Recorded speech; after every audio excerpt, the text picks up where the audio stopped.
आशीर्वाद दें माननीय नरोत्तम मिश्रा जी।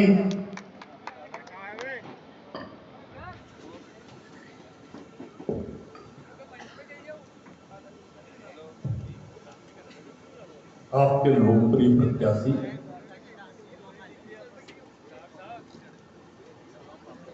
आदरणीय रोडमल नागर जी, राज्यसभा के सम्मानित सांसद आदरणीय बंसीलाल गुर्जर साहब, मंत्रिमंडल के सम्मानित सदस्य आदरणीय नारायण सिंह जी, आपके लोकप्रिय विधायक आदरणीय हजारीलाल जी, सम्मानित जिले के अध्यक्ष आदरणीय ज्ञान सिंह जी, सचेतक आदरणीय दीपेंद्र सिंह, संयोजक आदरणीय दिनेश भार्गव जी, विस्तारक सुरेंद्र सिंह जी, पवार साहब, सम्मानित विधायक जी, अमर सिंह जी, सम्मानित विधायक जी, प्रताप सिंह मंडलोई जी, सम्मानित पूर्व विधायक जी, कार्यक्रम का सफल संचालन कर रहे आदरणीय मुकेश राठौर साहब, बोला था प्रताप मंडलोई जी ने, बोल दिया ना प्रताप जी, बोल दिया, भूल जाऊंगा ये रहने दो।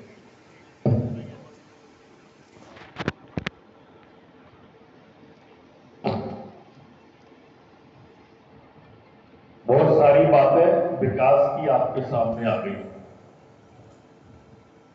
जो बातें आ गई है मैं कोशिश करूंगा कि उन बातों को आपके सामने न कहूं। जो विषय नहीं आया है मैं चाहूंगा कि वो आपके जहन में भी आए। चुनाव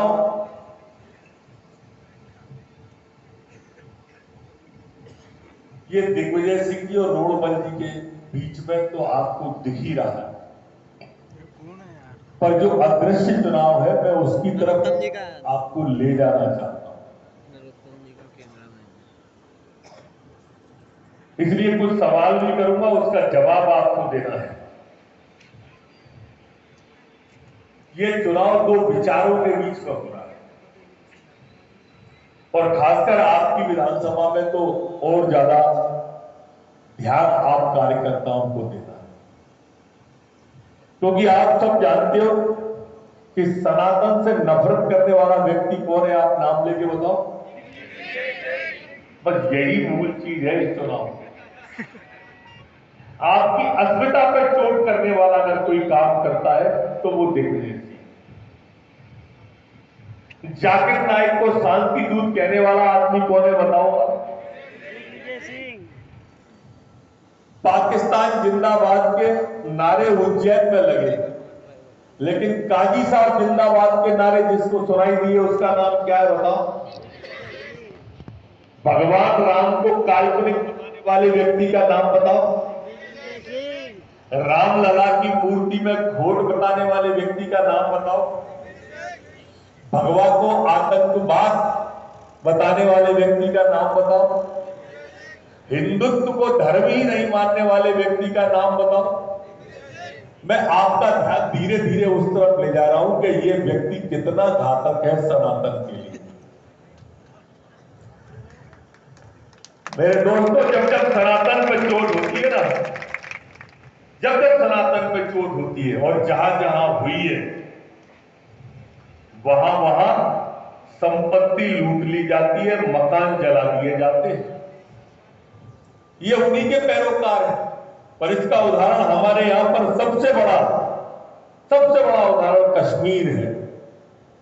दो प्रांतों में चुनाव हुए। एक प्रांत के अंदर चुनाव हुआ आसाम में पिछले साल, एक प्रांत के अंदर चुनाव हुआ, वो चुनाव हुआ पश्चिम बंगाल।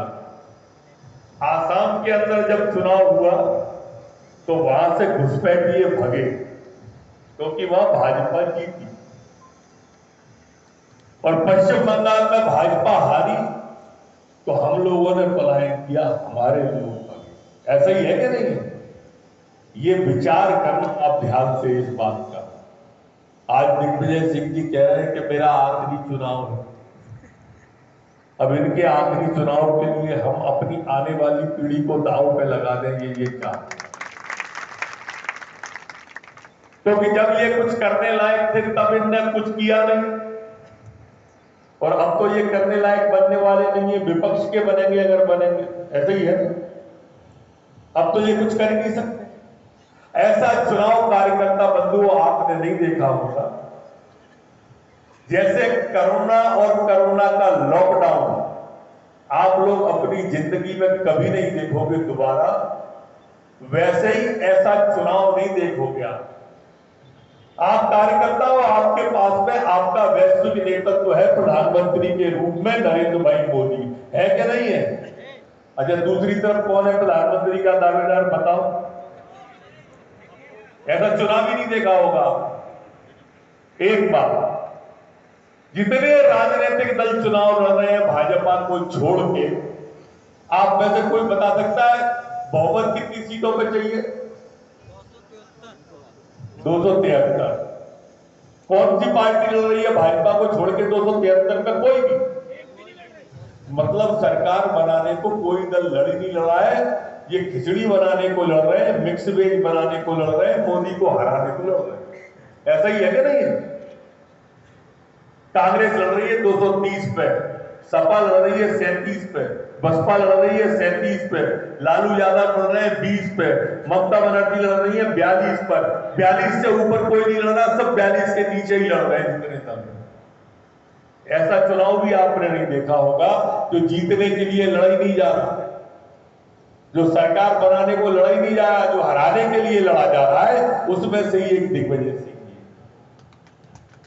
उसी में से है ना।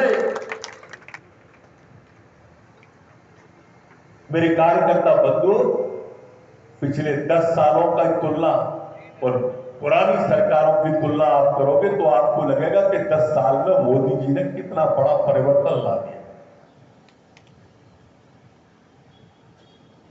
आप ध्यान करो, 10 साल पहले पाकिस्तान के आतंकवादी, पाकिस्तान के सैनिक हमारे देश में आते थे और हमारे सैनिकों के सिर काट के ले जाते थे, और उस समय के प्रधानमंत्री मनमोहन सिंह सफेद कबूतर उड़ाते थे और सफेद झंडा शांति की बात करते थे। मोदी के आने के बाद में उधर से गोली भी आती है तो इधर से गोला जाता है, गोला। सर्जिकल स्ट्राइक उदाहरण है, एयर स्ट्राइक इसका जीता जागता उदाहरण है। यह 10 साल का परिवर्तन है। 10 साल पहले जब मनमोहन सिंह की सरकार थी तो पाकिस्तान हमसे कश्मीर मांगता था। आज मोदी की सरकार है, पाकिस्तान कटोरा लेके भीख मांग रहा है। ये 10 साल का परिवर्तन।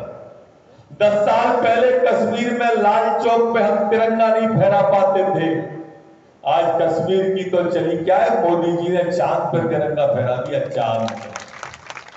ये 10 साल का परिवर्तन है। 10 साल पहले हम रेलवे स्टेशन जाते थे तो अनाउंस होता था कि किसी भी लावारिस पड़ी हुई वस्तु को हाथ ना लगाएं, इसमें बम हो सकता है।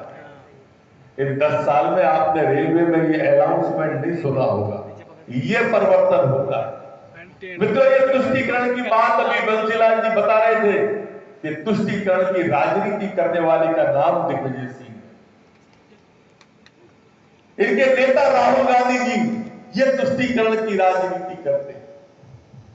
जब जेएनयू में नारा लगाता कि भारत तेरे टुकड़े होंगे इंशाअल्लाह इंशाअल्लाह, भारत की बर्बादी तक जंग हमारी जारी रहेगी, अफजल हम शर्मिंदा है तेरे कातिल जिंदा है, तुम कितने अफजल मारोगे हर घर से अफजल निकलेगा। तो उससे मिलने सबसे पहले जेएनयू में कोई गया था तो वो राहुल गांधी गया। तुम कितने अफजल मारोगे हर घर से अफजल निकलेगा, और हमारा कहना साफ है कि हम घर में घुस के मारेंगे जिस घर में अफजल निकलेगा। ये दो विचारों की लड़ाई आपके सामने है। एक मोदी जी हैं जिनके प्रत्याशी के रूप में रोडबंदी आपके सामने है। एक राहुल गांधी जी हैं जिनके प्रत्याशी के रूप में दिग्विजय सिंह आपके सामने। कल को अगर सनातन के खिलाफ और सनातन के पक्ष में वोट देने की बात आएगी तो रोडमल जी का हाथ उठेगा मोदी जी के साथ में और सनातन के साथ में, और दिग्विजय सिंह का हाथ उठेगा पाकिस्तान के आतंकवादियों के साथ में और तुष्टीकरण के साथ में। ये विचार करना, यहां का मत सोचना, बाहर जाके देखो। आप एक स्तर के कार्यकर्ता हो, दूर जाके देखो, अकेले यहीं तक मत सोचना। राजगढ़ वालों, आपने इतिहास बनाए हैं कई, आप विचार करना जाके। विजेता का भाव लेके राजनीति में आप लोग आए हो, वो पराजय का भाव लिए हुए हैं दिग्विजय सिंह। ये तो मानते हो ना, पराजय का भाव लिए। अगर पराजय का भाव दिग्विजय सिंह ने लिए होता तो ये नहीं कह रहा होता कि 400 फार्म भरवाना है। 400 कह रहा था कि नहीं कह रहा था? टीवी पे कह रहा है, अखबार में कह रहा है। हमारी पार्टी, हमारे जिला अध्यक्ष, हमारे विधानसभा प्रभारी, हमारे विस्तारक बूथ की बात कर रहे हैं, बूथ की। इनका नेता कोई अभी तक भोपाल में कमलनाथ जी का और जीतू का मंडल तक नहीं हो पाया, और बाद में कहेंगे कि ईवीएम खराब है। ईवीएम कहेंगे कि नहीं कहेंगे? ये हार की गारंटी है दिग्विजय सिंह की। 400 फार्म भराने की जो बात कर रहे हैं, बार बार ईवीएम का सवाल उठाते हैं। अगर ये जीत जाए तो ईवीएम ठीक है, पिछले चुनाव में इनकी सरकार बन गई तो ईवीएम ठीक है, अभी तेलंगाना में इनकी सरकार बन गई, वहां ईवीएम ठीक है। जहां ये हार जाते हैं वहां ईवीएम खराब हो जाती है, जहां ये जीत जाती है वहां ईवीएम सही हो जाती है। दिग्विजय सिंह जी मेरे मित्रों हर हाल में चुनाव रुकवाना चाहते हैं, हर हाल में, कैसे भी चुनाव रुक जाए इसलिए 400 फार्म भर दो, कभी 370 फार्म भर दो, कभी 380 फार्म भर दो। ये विकास के विरोधी है, ये हार से खिसियाए हुए हैं। ये नहीं चाहते कि आज भारत, जो मोदी जी हमारे विश्व गुरु बनाने की तरफ इस हिंदुस्तान को ले जा रहे हैं, उसमें आप सबकी भी आहुति लग जाए। आप जानते हो कि मोदी जी जो कहते हैं वो करते हैं। मोदी जी ने कहा कि 370 समाप्त कर देंगे तो करके दिखा दिया, 35 से समाप्त कर देंगे तो करके दिखा दी। मोदी जी ने कहा सीएए लेके आएंगे तो लेके आ गए। मोदी जी ने कहा ट्रिपल तलाक हटा देंगे तो हटा दिया। मोदी जी ने कहा राम मंदिर बना के देंगे तो राम मंदिर आपको बना के दिखा दिया। लेकिन ये कांग्रेसी नहीं गए राम मंदिर पर दर्शन कर, दिग्विजय सिंह जी नहीं गए। दिग्विजय सिंह शिलान्यास के दिन से सवाल उठाते रहे। शिलान्यास का दिन आया तो बोले मुहूर्त सही नहीं है। अरे भाई तू कब से पंचांग देखने लगा, मुहूर्त सही है? फिर में इतनी समझ कब से आ गई? तुम तो सिर्फ तुष्टीकरण की राजनीति करते हो दिग्विजय सिंह, तुम क्या जानो कि मुहूर्त कौन सा सही होता है? मंदिर बन गया तो बोले अधूरे मंदिर में प्राण प्रतिष्ठा नहीं होती है, ये बुलवा दिया लोगों से। मेरे मित्रों एक नारा मैं लगा रहा हूं, उसको आपको दोहराना है। आप कहो, मैं कहूंगा जाके प्रिय न राम वैने ही, आप लोग क्या कहोगे? वाह को वोट कदापि न दे। पसंद आया? यही चलाना है, जाके प्रिय न राम वैने ही। जोर से बोलो, जाके प्रिय न राम वैने ही। अच्छा ये तो नहीं देना हो गया, देना किसको है? देना अपन को है कि 2 बातें मत जाना भूल, राम का मंदिर कमल का फूल। ठीक है, 2 बातें मत जाना भूल, 2 बातें मत जाना भूल। मेरे मित्रों मोदी जी ने जो कहा वो करके दिखा दिया। ये नरेंद्र भाई मोदी की विशेषता है। और आज मोदी जी ने फिर कहा है, संसद में कहा, लाल किले की प्राचीर से कहा कि तीसरी बार बहुत बड़े निर्णय होंगे और हमारा देश वो देश बनेगा जो विश्व की तीसरी बड़ी ताकत होगा, आर्थिक ताकत के रूप में। तीसरी बड़ी ताकत मोदी जी ने कहा है। आने वाली पीढ़ी की चिंता करने वाली पार्टी भारतीय जनता पार्टी। आने वाली लोगों की चिंता करने वाली पार्टी हमारी भारतीय जनता पार्टी है। और इसलिए हमें ये बात विचार करना चाहिए कि हम आने वाली पीढ़ी के लिए कैसा भारत चाहते हैं। मेरे दोस्तों, तिरंगे का मान बढ़ाया मोदी ने, भारत का सम्मान बढ़ाया मोदी जी ने। आप देखो, रूस और यूक्रेन का युद्ध हुआ, हमारे बच्चे फंस गए। बच्चों के माता पिता ने गुहार लगाई मोदी जी से, और मोदी जी ने दोनों देश के प्रधानमंत्रियों से कहा कि खबरदार बरखुरदार, तिरंगा लगी बस को भेज रहा हूं, बच्चे बैठेंगे मेरे यहाँ के, और इन बच्चों को गलती से भी कोई गोली नहीं चल जाए तुम्हारी तरफ से।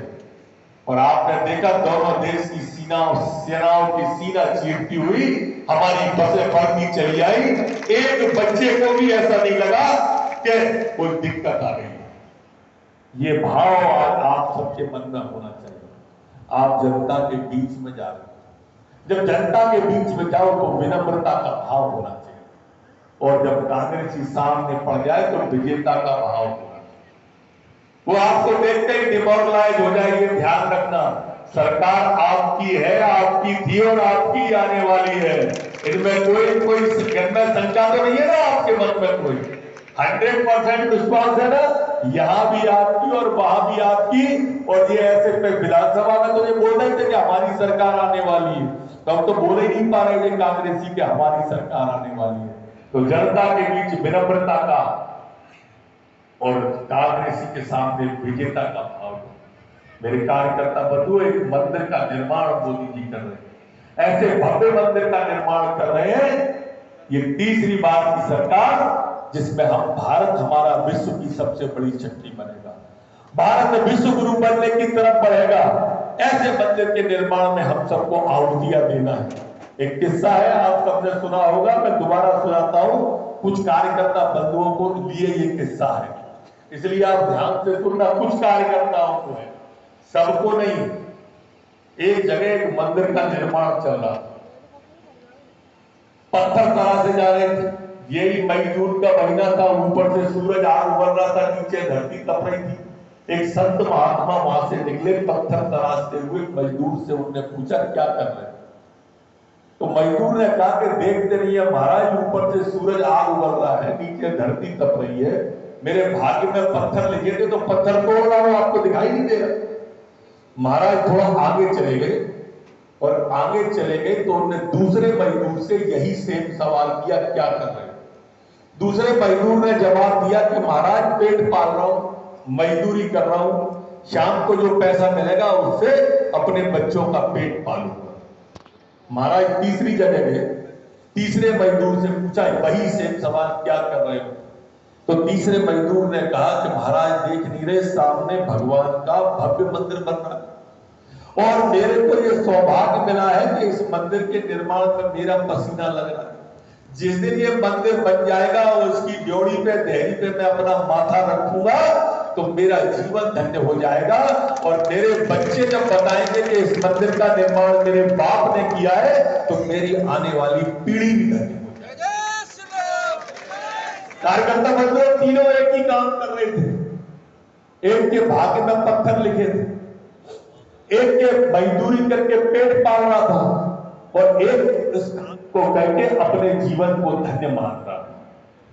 काम तो आप सब पार्टी का कर ही रहे, लेकिन कुछ कार्यकर्ता ऐसे होते हैं, यार फिर बैठक का सूचना आ गई क्या, फिर जाना है क्या? हम रोते झीकते से काम करते हैं। कोई कार्यकर्ता होता है कि कोई ले गया तो चला गया, और एक कार्यकर्ता जो होता है वो मानता है कि मोदी जी इस भारत माता के मंदिर का निर्माण कर रहे हैं, मेरे को इसमें अपनी आहुति देना है। ये मैंने जैसा काम कोरोना के बाद का चुनाव, जैसा कोरोना कभी नहीं आएगा, लॉकडाउन नहीं आएगा, ऐसा चुनाव नहीं आएगा जिसमें राष्ट्राय इदम मम की आपको आहुति देना है। हमें गीत दोहराते थे कि परम वैभवम ने तुम्हें तत्व राष्ट्रम, भारत माता को परम वैभव के शिखर पर ले जाने वाला चुनाव है मेरे दोस्तों। इसलिए इसमें आहुति से मत चूक जाना, तो ये गलती नहीं हो जाए। ये सवाल अकेले रोडबल जी का नहीं, मोदी जी का नहीं है, ये राष्ट्र का भी चुनाव है। और इसलिए इस राष्ट्र के एक गांव में आग लग गई। मुझे एक किस्सा और याद आया।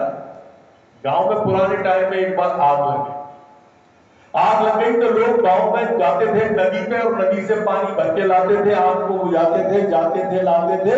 एक चिड़िया भी थी जो नदी तक जाती थी, अपनी चोंच में पानी भरती थी और गांव की आग पे पानी डालती थी। एक छोटी सी चिड़िया बार बार जाती थी, लाती थी, पानी डालती थी। ऐसे कई दिन एक कौवा बैठा हुआ उसको देख रहा, तो उसने चिड़िया से, कौवे ने कहा कि तू जरा सी चिड़िया है, तेरी चोंच के पानी से गांव की आग बुझ जाएगी।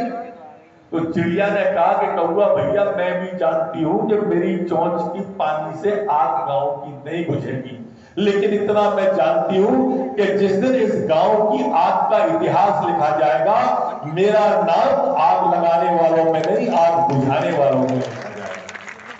मेरे दोस्तों, इस राष्ट्र के मंदिर के निर्माण में आपका नाम किस रूप में लिखा जाएगा, मेरे कार्यकर्ता बंधुओं, ये आपको ही तय करना है। कोई आपको कहे न कहे, हमें अपने लक्ष्य की प्राप्ति को जाना है। इस भारत माता के मंदिर के निर्माण का जो संकल्प नरेंद्र भाई मोदी जी ने लिया है, हमको उस संकल्प को पूरा करना है और इस संकल्प को पूरा करने में आप सबको प्राणपण से जुट जाना है। एक एक व्यक्ति तक जाना है, बूथ पर जाना है, हितग्राही के पास में जाना है। हितग्राही को इतनी सारी योजना बनाई है मोदी जी ने। अरे 4 करोड़ लोगों को आवास देने वाले का नाम, गरीबों को आवास देने का नाम नरेंद्र भाई मोदी है। 11 करोड़ लोगों को नल से जल फिल्टर का पानी गांव के अंदर पहुंचाना, घर के अंदर, उसका नाम नरेंद्र भाई मोदी है। 12 करोड़ लोगों को शौचालय बना के देने वाले का नाम नरेंद्र भाई मोदी है। 25 करोड़ लोगों को गरीबी रेखा से निकाल के ऊपर लाने वाले का नाम नरेंद्र भाई मोदी है। 80 करोड़ लोगों को मुफ्त में घर बैठे अनाज पहुंचाने वाले का नाम नरेंद्र मोदी है। वैक्सीन लगाने वाले का नाम, अरे आप में तो इतना सारा मटेरियल है मेरे दोस्तों कि आप तो हाल किसी भी व्यक्ति को बताओगे उसके गले में उतर जाएगी ये वाली बात, लेकिन बताना तो आपको पड़ेगा। आप सब समर्पित कार्यकर्ता हो, मैं आपका हाथ जोड़ के अभिनंदन करता हूं, लेकिन कोई कांग्रेसी मिल जाए और कन्विंस नहीं कर पाओ तो उसको कंफ्यूज जरूर कर देना, ध्यान रखना इस बात का। वो भी आपको वोट करके कंफ्यूज आप कर दोगे तो आदमी की मन स्थिति और परिस्थिति हमेशा बदलती रहती, कभी एक सी नहीं रहती। आज अभी बता रहे थे ना कि कितने लोग, हम अभी तक 3 महीने में 4 लाख लोग ला चुके, भाजपा में 4 लाख लोग। सिर्फ आपको अपनी बात बताना है, अभी अपनी बात सिर्फ कह देना है। लोग देखो हर व्यक्ति की और पूरे देश की मनस्थिति बदल रही है। सारा वातावरण मोदीमय, राष्ट्रमय और राममय, ये सारा का सारा वातावरण बना हुआ है। और इसलिए मैं तो सिर्फ अर्जी लगाने आया था, एक भक्त की है अर्जी, खुद गर्ज की है गर्जी, आगे तुम्हारी मर्जी। बहुत बहुत धन्यवाद।